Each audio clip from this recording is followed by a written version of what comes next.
നമുക്ക് സരസ്വതി ടീച്ചറിന്റെ നാളത്തെ നല്ലൊരു വിശേഷം കേട്ടാലോ? അതിനു മുമ്പായിട്ട് ആദ്യമായി കാണുന്നവരുണ്ടെങ്കിൽ ചാനൽ ഇഷ്ടപ്പെട്ട ഒന്ന് സബ്സ്ക്രൈബ് ചെയ്യാൻ മറക്കരുതേ.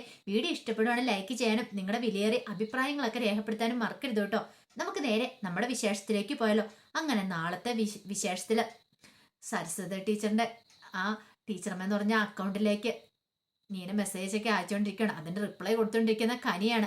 അങ്ങനെ കുറെ മെസ്സേജ് ഒക്കെ അയച്ചു കഴിഞ്ഞപ്പോഴത്തേനും കനി പറഞ്ഞത് എല്ലാവരും സീരിയസ് ആയിട്ട് എടുക്കണമെന്ന് തോന്നുന്നത്. കുറെ മെസ്സേജ് ഒക്കെ ആ അക്കൗണ്ടിലേക്ക് വരണുണ്ടെന്ന് പറയണം. അത് കേട്ട് കഴിഞ്ഞപ്പോൾ സരസ്വതി ടീച്ചർ പറഞ്ഞു, എല്ലാവർക്കും ഇങ്ങനെ ഓരോ അനുഭവങ്ങൾ കാണും കനിക്കുട്ടി, കണ്ടില്ലേ? ചിലപ്പം ഏതെങ്കിലും ഒരു ടീച്ചർ സ്കൂളിൽ പഠിപ്പിക്കാൻ ചെല്ലുന്ന സമയത്ത് അവരുടെ കണ്ണിൽ ഏതെങ്കിലും ഒരു കുട്ടി വന്ന് പെടും. ചിലപ്പോൾ ആ കുട്ടിയെ സഹായിച്ചെന്നിരിക്കും. അങ്ങനെ വന്നിട്ടുണ്ടെങ്കിൽ ആ കുട്ടിയാണെങ്കിലും ശരി, ആ ടീച്ചറാണെങ്കിലും ശരി, ഒരു കാലത്തൊന്നും മറക്കില്ല. അവരത് ഓർത്ത് വെക്കുമെന്ന് പറയാം. ടീച്ചർ മറന്നുപോയപ്പോഴും കുട്ടി മറക്കില്ല. അവന്റെ ഓർമ്മയിൽ എന്നും ആ ടീച്ചറിന്റെ മുഖം ഉണ്ടായിരിക്കും എന്ന് പറയാണ്. ഇത് കേട്ടപ്പോൾ കനി പറഞ്ഞു, അതൊക്കെ ശരി തന്നെയാ, പക്ഷെ എൻ്റെ ചെറിയമ്മയെ പോലെ ഒരു ടീച്ചറെ ഞാൻ കണ്ടിട്ടില്ല എന്ന് പറയണം. ഒരു വെറൈറ്റി തന്നെയല്ലേ എന്നൊക്കെ പറയുന്നുണ്ട്. പിന്നീട് സരസ്വതി ടീച്ചർ ചോദിച്ചു, അല്ല വിശക്കണില്ലേന്ന് ചോദിക്കാം. പിന്നെ വിശക്കണില്ലേന്നോ? ഇപ്പൊ നന്നായിട്ട് വിശക്കാൻ തുടങ്ങിയിട്ടുണ്ട്. ആ കഞ്ഞിയും ചമ്മന്തിയും ഒക്കെ കൂട്ടി ഒരു പിടിയും കൂടെ പിടിക്കണം എന്ന് പറഞ്ഞ് രണ്ടുപേരും കൂടെ നേരെ അടുക്കളയിലേക്ക് പോവാണ്. കനി പറഞ്ഞു, എത്ര നാളാന്നറിയോ ദേ എൻ്റെ ചെറിയമ്മയുടെ കൈ കൊണ്ട് ഒരിത്തിരി കഞ്ഞി കുടിച്ചിട്ട് എന്തിരിച്ചും വായിക്ക് രുചിയായിട്ട് കഴിച്ചിട്ട് എന്നൊക്കെ പറയണം. അങ്ങനെ രണ്ടുപേരും കൂടെ സന്തോഷത്തോടെ ഇരുന്ന് കഴിക്കുക. കനിക്ക് സരസ്വതി ടീച്ചറും ടെൻഷനൊന്നും തോന്നില്ല. കാരണം ലൈറ്റ് ഇട്ടാൽ പോലും പുറത്തേക്ക് അങ്ങനെ വെട്ടമൊന്നും പോകത്തില്ല. ഫിലിം പോലെ എന്തോ സംഭവങ്ങളൊക്കെ ഒട്ടിച്ചു വെച്ചിട്ടുണ്ട്. അതുകൊണ്ട് അതൊക്കെ കനിയുടെ ഓരോ തന്ത്രങ്ങളായിരുന്നു. അങ്ങനെ കനി എല്ലാം സെറ്റ് ചെയ്ത് വെച്ചിട്ടുണ്ടായിരുന്നു. പിന്നീട് അങ്ങനെ ഫുഡെല്ലാം കഴിച്ചതിന് ശേഷം മുറിയിലേക്ക് വരുവാണ്. ആ സമയത്ത് ടീച്ചർക്ക് സന്തോഷവും സമാധാനവും ഉണ്ട്, അതോടൊപ്പം തന്നെ ഒരു സങ്കടമുണ്ട്. കുഞ്ഞിയെക്കുറിച്ച് ഓർത്തിട്ട് ഇതുവരായിട്ടും വിളിച്ചിട്ടില്ല. ചിലപ്പോൾ വിളിക്കാനായിട്ടൊരു അവസരം കിട്ടാത്തതുകൊണ്ടായിരിക്കും വിളിക്കാത്തെ. ആ സമയം കനി പറഞ്ഞു, അതെ ചെറിയ ഇങ്ങനെ ടെൻഷൻ അടിക്കേണ്ട കാര്യമില്ല. കുഞ്ഞ് മെസ്സേജ് അയച്ചായിരുന്നല്ലോ, എന്നാലും എനിക്ക് പേടിയാ. അവരെന്താ ഏതാ പോയിട്ട് വന്നാലും ഒരു സമാധാനം ആവുള്ളൂ പറയാം. ബെസ്റ്റ്. അതെ എൻ്റെ ചെറിയമ്മയ്ക്ക് വേണ്ടിയിട്ടല്ലേ കുഞ്ഞ് ഇങ്ങനത്തെ കാര്യങ്ങളൊക്കെ ചെയ്തിരിക്കുന്നേ. എങ്ങനെയെങ്കിലും 2-3-4 ജ്യൂസ് ഒന്ന് അടിച്ചു പൊളിക്കട്ടെ എന്ന് കഴിയാ. ആ ഇരുട്ടുമുറിക്കകത്ത് കയറിയിരുന്ന് ശ്വാസം മുട്ടുന്നോണ്ടല്ലേ കുഞ്ഞ് ഇത്ര നല്ലൊരു കാര്യം ചെയ്തേ. ശരിക്കും കുഞ്ഞെപ്പോലൊരു മകളെ കിട്ടിയതാണ് ചെറിയമ്മയുടെ ഏറ്റവും വലിയ ഭാഗ്യം എന്ന് പറയാ. ഇത് കേട്ട് കഴിഞ്ഞപ്പോൾ സരസ്വതി ടീച്ചർ പറഞ്ഞു, അത് ശരിയാ, ബാക്കി രണ്ടെണ്ണങ്ങൾ കണക്കാ. അവർക്ക് അവരുടെ അച്ഛന്റെ സ്വഭാവം തോന്നേ, പക്ഷെ കുഞ്ഞിക്ക് മാത്രമാ ഇച്ചിരി മനസ്സലിവും കരുണയൊക്കെ മറ്റുള്ളവരോടും സ്വന്തം പെറ്റമ്മയോട് പോലും ഉള്ളത്. ബാക്കിയുള്ള രണ്ടുപേരും സ്വന്തം കാലം നിൽക്കുക. കാരണം സ്വന്തം കാര്യം സിന്ദാബാന്ന് പറഞ്ഞുകൊണ്ട് നടക്കുന്നവരാന്ന് പറയണം. അത് കേട്ട് കഴിയുമ്പോൾ കനി പറഞ്ഞു, അത് ശരിയായിട്ടുള്ള കാര്യം ചെറിയമ്മയെന്ന് പറയണം. എന്നാൽ ശരി, നമുക്ക് കിടന്നാലോന്നൊക്കെ ചോദിക്കണം. അങ്ങനെ കിടക്കാനായിട്ട് മുറിയിലേക്ക് ഇന്ന് കഴിയുമ്പോഴത്തേനും പുറത്തുനിന്ന് ഒരു വെട്ടം അങ്ങോട്ട് അകത്തേക്ക് ഇടണം. ഇതെന്താ ഒരു വെട്ടമൊക്കെ വരുന്നുണ്ടല്ലോ എന്ന് പറയണം. ആരോ വെട്ടം അടിച്ച് നോക്കുന്നുണ്ട് എന്ന് പറയണം.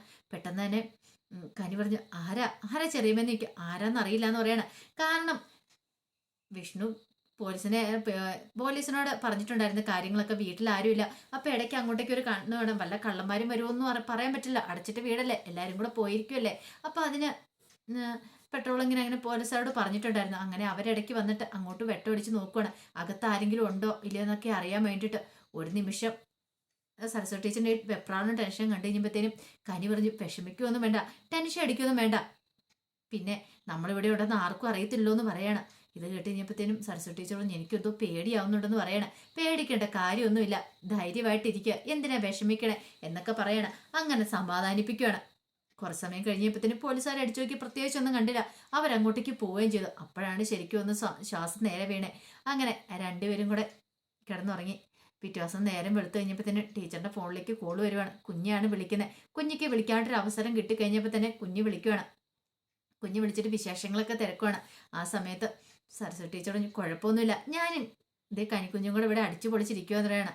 ഇപ്പോഴൊരു സമാധാനമായത്, കനി ഉള്ളതുകൊണ്ട് എനിക്കൊരു പേടിയേ ഇല്ല അമ്മയെന്നൊക്കെ പറയണം. പിന്നെ മോളെ വേറെ പ്രശ്നമൊന്നുമില്ല, സുഖമായിട്ടിരിക്കുന്നതല്ലേന്ന് ചോദിക്കണം. ഒരു കുഴപ്പമില്ല, ഇവിടെ എല്ലാവരും ഹാപ്പിയാ. പിന്നെ എനിക്കൊരു വിഷമമുള്ള എൻ്റെ അമ്മയും കൂടെ വേണമായിരുന്നു ഈ ട്രിപ്പിന്.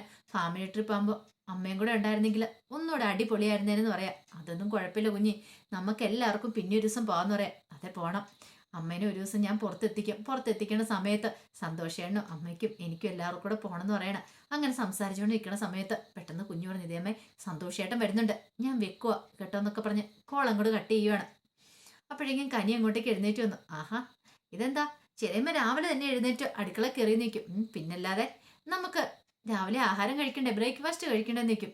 കുഞ്ഞിപ്പോൾ വിളിച്ച് വെച്ചോളൂ, നിന്നെ അന്വേഷിച്ചിട്ടൊക്കെയാണെന്ന് പറയണം. ആണോ? ആഹാ കൊള്ളാലോ. ട്രിപ്പ് അവർ എൻജോയ് ചെയ്യുമായിരിക്കും അല്ലേന്ന് ചോദിക്കുക. അതെ. ഇപ്പൊ ഞാനും ആ കൂടെ കാണണ്ട. ചെറിയമ്മ ഇവിടെ ഒറ്റയ്ക്കുള്ളോണ്ടാ. നിനക്ക് വിഷമം ഉണ്ടോ കനിക്കുഞ്ഞെന്ന് ചോദിക്കുക. വിഷമോ എന്തിന്? എനിക്ക് അതിനേക്കാളും വലിയ സന്തോഷമല്ലേ ചെറിയമ്മയുടെ കൂടെ ഇവിടെ ഇരിക്കാന്ന് പറഞ്ഞാൽ. പിന്നെ എനിക്കൊരു പ്രശ്നമുള്ളതെന്ന് പറഞ്ഞാൽ ഈ അടച്ചിട്ട മുറിക്കകത്ത് ഇങ്ങനെ കയറി ഇരിക്കാൻ ഇഷ്ടമില്ല. എനിക്ക് എപ്പോഴും ഇങ്ങനെ പറന്ന് നടക്കണം, ഇതിലൂടെയല്ലേ യാത്ര ചെയ്യണം, അങ്ങനെയൊക്കെ പോകണം. അല്ലാതെ ഇങ്ങനെ മുറിക്കകത്ത് കയറിയിരിക്കുന്ന എന്തൊരു ബോറും പരിപാടിയാണെന്നറിയോ, നമുക്ക് ഭ്രാന്ത് പിടിക്കുമെന്ന് പറയണം.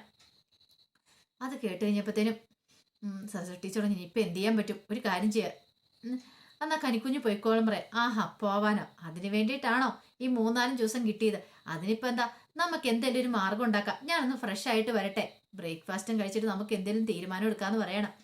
ഈ സമയത്ത് സരസ്വതി ടീച്ചർ ഇങ്ങനെ ബ്രേക്ക്ഫാസ്റ്റ് ഒക്കെ ഉണ്ടാക്കിക്കൊണ്ടിരിക്കുന്ന സമയത്താണ് പുറത്തൊരു വണ്ടി വന്ന് നിൽക്കുന്ന ശബ്ദം കേട്ട ഗേറ്റിൻ്റെ അവിടെ. ടീച്ചറുടെ പതുക്കെ അകത്തുനിന്ന് പുറത്തേക്ക് നോക്കി കഴിഞ്ഞപ്പോൾ 1-2 പേര് പുറത്ത് നിൽക്കുന്നു. അപ്പം മുഖമൊക്കെ 1-2 പേരും, ഒരാൾ മാത്രം മുഖമൊക്കെ മറച്ചിട്ടുണ്ട്, പർദ്ദയൊക്കെ ഇട്ട് മുഖം മറച്ചിട്ടുണ്ട്. ബാക്കി ഒരു പുരുഷനും ഒരു സ്ത്രീയും 2 കുട്ടികളാണ്. ഇത് ആരാ എന്താ ഏതാണെന്നും സരസ്വതി ടീച്ചർക്ക് മനസ്സിലായില്ല. ടീച്ചർ ഇങ്ങനെ നോക്കുക, അവരകത്തേക്ക് തന്നെ നോക്കുന്ന കണ്ടു. ആ നോട്ടം കണ്ടു കഴിഞ്ഞപ്പോൾ ടീച്ചർക്ക് എന്തോ ഒരു പന്തികേട് തോന്നി. ഇനിയിപ്പം ആരെങ്കിലും അന്വേഷിച്ച് വന്നാണോ? പക്ഷെ അവരെ തനിക്ക് കണ്ടപ്പോൾ ഒരു പരിചയവും ഇല്ലല്ലോ. അപ്പം എന്താ ഏതാണെന്നും അറിയത്തില്ലാത്തൊരവസ്ഥ വന്നു. പിന്നീട് കനി അങ്ങോട്ട് വന്നു കഴിഞ്ഞപ്പോഴത്തേനും കനിയോട് കാര്യങ്ങൾ പറയണം. പർദ്ദയിട്ട ഒരു സ്ത്രീയും 2 കുട്ടികളും പിന്നെ ഒരു പുരുഷനും കൂടെ വന്നിട്ടുണ്ടായിരുന്നു. പക്ഷെ എനിക്ക് അവർ നേരത്തെ കണ്ടുപരിചയമൊന്നും ഇല്ല കനിക്കുഞ്ഞെന്ന് പറയണം. ഇത് കേട്ടപ്പോൾ കനി പറഞ്ഞു, ആഹാ അത് കൊള്ളാലോ. അങ്ങനെയാണെങ്കിൽ ഒരു പക്ഷേ വീട് മാറി വന്നാണോ അറിയത്തില്ല, ഗേറ്റിൻ്റെ അവിടെ ഒന്ന് നോക്കുന്ന കണ്ടേന്ന് പറയണം. ഇത് കേട്ട് കഴിഞ്ഞപ്പോൾ കനി പറഞ്ഞു, അതെ ചെറിയമ്മ അതൊന്നും ഓർത്ത് ടെൻഷൻ അടിക്കണ്ട, അത് ചിലപ്പോൾ അവർക്ക് വീട് മാറി വന്നായിരിക്കും. അല്ല ആ ഒരു പർദ്ദയിട്ട് വന്നെന്നല്ലേ പറഞ്ഞേ, ഒരാൾ മുഖം മുട്ടുണ്ടെന്നല്ലേ പറഞ്ഞേ. അതെ അങ്ങനെയാണ് എൻ്റെ മനസ്സിലൊരു ഐഡിയ ഉണ്ടെന്ന് പറയാം. എന്ത്, ഒരു കാര്യം ചെയ്താലോ, നമുക്ക് പുറത്ത് പോയാലും നിൽക്കും. പുറത്ത് പോകാൻ എങ്ങനെ, പർദ്ദയൊക്കെ ഇട്ട് പുറത്ത് പോകാന്നേ, ഇപ്പൊ കണ്ടില്ലേ അതുപോലെ അവർ പർദ്ദയിട്ട് വന്നപ്പോൾ ആർക്കും തിരിച്ചറിയാൻ പറ്റിയില്ലല്ലോ. അതുപോലെ ഞാൻ ചെറിയമ്മേനെ കൊണ്ടുപോകും, അങ്ങനെ പർദ്ദയൊക്കെ ഇടിച്ച് നമുക്കും ഒന്ന് കറങ്ങാൻ പോവാം. എങ്ങനെയുണ്ട് എൻ്റെ ഐഡിയ? ആരെങ്കിലും പിടികൂടുവോ? ആരും പിടികൂടാനായിട്ട് ആരും പിടികൂടാനൊന്നും പോകുന്നില്ല. മൊത്തം മറിച്ച പിന്നെ ആരെങ്കിലും എന്തെങ്കിലും ചോദിക്കാൻ പോവോ? ഒരിക്കലും ഇല്ല എന്ന് പറയണം. അങ്ങനെ എന്ത് ചെയ്യണം, കുഞ്ഞു പോയി പർദ്ദയൊക്കെ സെറ്റ് ചെയ്തുകൊണ്ട് വരുവാണ്. അങ്ങനെ സെറ്റ് ചെയ്തുകൊണ്ട് വന്ന് സരസ്വതി ടീച്ചർക്ക് കൊടുക്കണം. ഇടിയിച്ച് നോക്കും, കൊള്ളാം സൂപ്പർ ആയിട്ടുണ്ട്, ഇപ്പൊ പിന്നെ പെറ്റ തള്ള കണ്ടാൽ പോലും അറിയത്തില്ല എന്നൊക്കെ ടീച്ചറോട് പറയണം. ഈ സമയം സരസ്വതി ടീച്ചർ പറഞ്ഞു, നീ ഒന്ന് പോടി കനികുഞ്ഞെന്നൊക്കെ പറയണം. അങ്ങനെ രണ്ടുപേര് ഇറങ്ങാനായിട്ട് തുടങ്ങണം. പ്രശ്നമൊന്നും ഉണ്ടാകത്തില്ല, ഒരു പ്രശ്നവും ഉണ്ടാകത്തില്ല എന്ന് പറയണം. അങ്ങനെ കിട്ടിയ സമയം 2 പേരും കൂടെ അടിച്ചു പൊളിച്ച് പുറത്തേക്ക് ഇറങ്ങുവാണ്. അങ്ങനെ കനിയുടെ ബൈക്കിന്റെ പുറയിൽ ഇരുന്ന് 2 പേരും കൂടെ യാത്ര ചെയ്യണം. ഇത്ര നല്ലൊരു എൻജോയ് ആയിട്ടുള്ള ട്രിപ്പ് ഇതുവരെയായിട്ട് സരസ്വതി ടീച്ചറിന്റെ ജീവിതത്തിൽ ഉണ്ടായിട്ടില്ല. അങ്ങനെ പോകുന്നതിന് പ്രത്യേക ഒരു സുഖം തന്നെയാണ്. പോരാത്തിന്റെ കനിയല്ലേ, കനിക്ക് ഒരുമാതിരിപ്പെട്ട എല്ലാ കാര്യങ്ങളും അറിയാം. ഒരുമാതിരിപ്പെട്ട സ്ഥലങ്ങളിൽ കൂടെയൊക്കെ കനി പോയിട്ടുണ്ട്. അങ്ങനെ ഓരോ സ്ഥലങ്ങളിൽ കൂടെ എല്ലാം അന്നത്തെ ദിവസം കൊണ്ട് ഇങ്ങനെ കാണിക്കുകയാണ്. ഈ സമയത്തെല്ലാം ടീച്ചർക്കും ഭയങ്കര സന്തോഷമായിരുന്നു. ജീവിതത്തിൽ ഒരിക്കലും പ്രതീക്ഷിച്ചില്ല ആ ഇരുട്ടുമുറിയിൽ നിന്ന് പുറത്തേക്ക് ഇറങ്ങാൻ പറ്റുമെന്ന്. അപ്പോഴാണ് തൻ്റെ മോള് തനിക്കായിട്ട് ഇങ്ങനെ ഒരു അവസരം ഉണ്ടാക്കി തന്നെ. പോരാത്തിന് കനി ഒപ്പം ചേർന്നു. അങ്ങനെ ടീച്ചർ ആ കിട്ടിയ സമയമൊക്കെ സന്തോഷിക്കുകയാണ്. അപ്പം അതിൻ്റെ വിശേഷങ്ങളൊക്കെയാണ് കാണാൻ പോകുന്നത്. ഇനിയിപ്പം നാളത്തെ വിശേഷം വരുമ്പോൾ അറിയാം. കള്ളനൊക്കെ കയറുന്നുണ്ട് അവിടെ വീട്ടിൽ. അന്ന് രാത്രിയിൽ അവർ വീട്ടിൽ വന്നതിന് ശേഷം ഉറങ്ങാൻ കിടക്കുന്ന സമയത്ത് ഒരു കള്ളൻ അങ്ങോട്ട് മോഷ്ടിക്കാനായിട്ട് കയറുക. അവസാനം കനി അവനെ അടിച്ചിടുന്നൊക്കെ ഉണ്ട്. അതിന്റെ വിശേഷങ്ങളൊക്കെ കാണാൻ പോകുന്നുണ്ട്. അതിപ്പോൾ നാളെയാണോ മറ്റന്നാളാണോ വരുന്നതെന്ന് അറിയത്തില്ല കേട്ടോ. എന്തായാലും ഉടനെ തന്നെ ഉണ്ടാവും. പിന്നീട് അതിനുശേഷം ഉണ്ടാകുന്ന സംഭവ വികാസങ്ങളൊക്കെ ആയിരിക്കും നമ്മൾ കാണാനായിട്ട് പോകുന്നത്. ആ വിശേഷങ്ങൾക്കായി നമുക്ക് എല്ലാവർക്കും കാത്തിരിക്കാം. ഒരിക്കൽ കൂടി എല്ലാവർക്കും ശുഭരാത്രി നേർന്നുകൊണ്ട് നിർത്തുന്നു. നന്ദി.